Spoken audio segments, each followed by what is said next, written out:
Hello everyone, welcome to my channel Conceptpedia. तो आज हम डिस्कस करेंगे बंगाल। और बंगाल में भी हम क्या डिस्कस करेंगे? Area and different settlements. Guys, Bengal जो कि उस टाइम पे सबसे रिचेस्ट प्रोविंस था, किसका? मुगल एम्पायर का। लेकिन ये बंगाल वो बंगाल है जो आज हम देखते हैं। उस टाइम का बंगाल काफी बड़ा था एरिया वाइज, और इसको हम ऐसे बात देख सकते हैं। जैसे सबसे पहले बंगाल, उसके बाद में प्रेजेंट डे बांग्लादेश, फिर ऊपर चलते हैं बिहार, देन सेंटर में झारखंड, फिर नीचे आते हैं उड़ीसा। ये सब मिलके था बंगाल। किस टाइम पे? मुगल एम्पायर के टाइम पे। कौन से टाइम पे? 1630s में।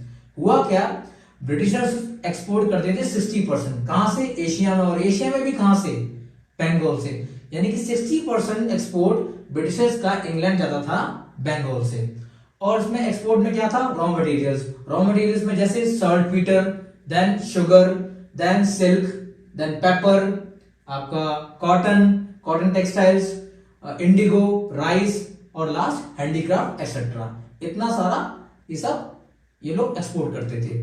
अभी क्या हुआ, 1630s में ब्रिटिशर्स ने दिमाग लगाया और उन्होंने क्या किया? They have established their factories. उन्होंने फैक्ट्रीज डाली। कहां पर? बंगाल में। बंगाल में भी कहां पर? सबसे फर्स्ट बालासोर, देन कासिम बाजार, देन हुगली, देन पटना और लास्ट आपका डेक्का।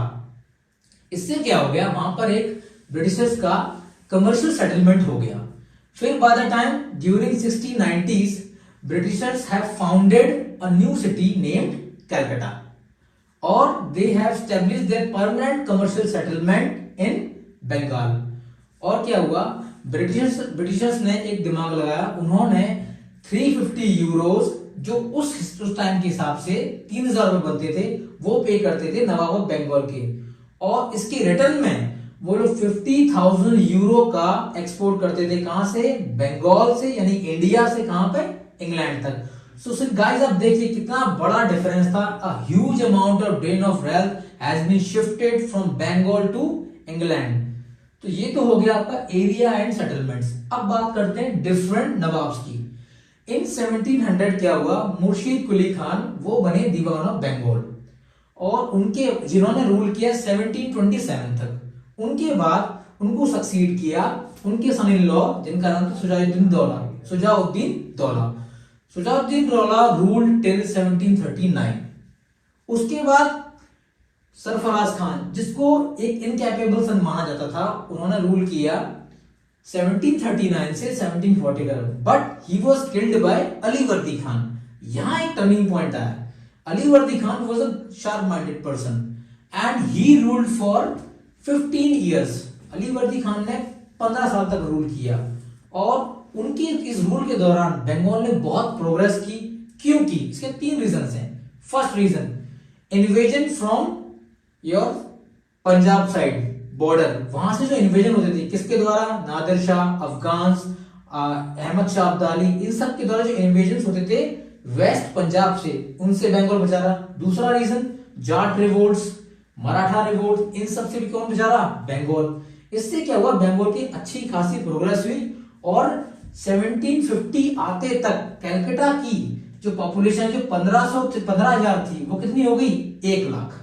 ये क्लियर हो गया। अब बात करते हैं topic Alivardi Khan and the British. Why I am discussing this because Alivardi Khan played a very crucial role in the history of Bengal. So 1741 में क्या हुआ, अलीवर्दी खान जो कि क्या थे? डेप्यूटी गवर्नर ऑफ कहां के? बंगाल के। उन्होंने हरा दिया, डिफीट कर दिया किसको? सरफराज खान को, और ही किल्ड हिम। उसके बाद में उन्होंने खुद को डिक्लेयर कर दिया सूबेदार of Bengal by giving a huge amount of money to whom? To Mughal emperor, जो उसके नाम उस टाइम पे थे मोहम्मद शाह। और उसके बाद उन्होंने 15 इयर्स तक रूल किया। इस दौरान क्या हुआ, Alivardi Khan also fought against Marathas. लेकिन इस दौरान एक चीज और हुई, मराठास और अलीवर्दी खान के बीच में क्लैशेस होते रहे, और इसका फायदा उठाया किसने? ब्रिटिशर्स ने क्या किया? They entrench their settlements. What settlements? Fort William.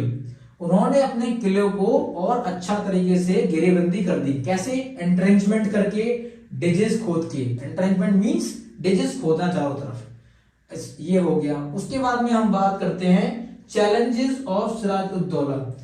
देखिए अलीवर्दी खान की डेथ हो गई अप्रैल 1756 में। उसके बाद में उनके जो ग्रैंडसन थे सिराजुद्दौला, उन्होंने उसको सक्सीड किया। सिराजुद्दौला कौन है? वो है सन किसके? अलीवर्दी खान के यंगेस्ट डॉटर के। अब उनके सामने काफी चैलेंजेस हैं सिराजुद्दौला के सामने।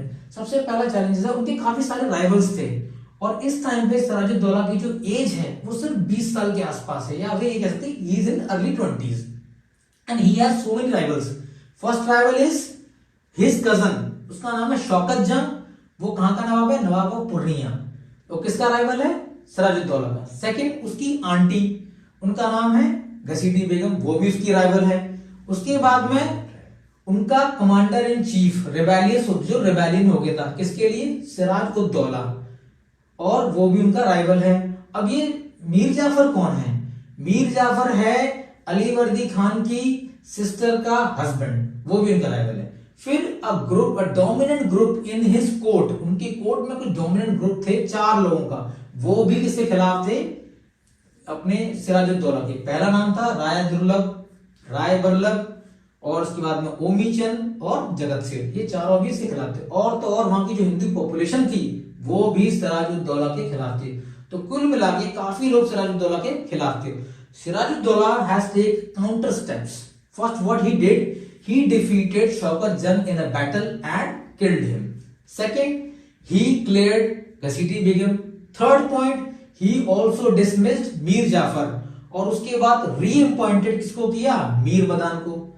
उसके बाद एक चीज और हुआ, उन्होंने कश्मीर से एक ऑफिसर को बुलाया और उसको अपॉइंट किया एज एन एडमिनिस्ट्रेटर। उसका नाम था मोहन लाल, और वो क्या काम कर रहा था? वो काम कर रहा था एज अ एडमिनिस्ट्रेटर, और we can say that as a prime minister. तो ये सारा मैंने आपको एक ओवरऑल लुक, एक शॉर्ट में एक ब्रीफ दे दिया किसके बारे में? बंगाल के बारे में। तो थैंक यू एवरीवन।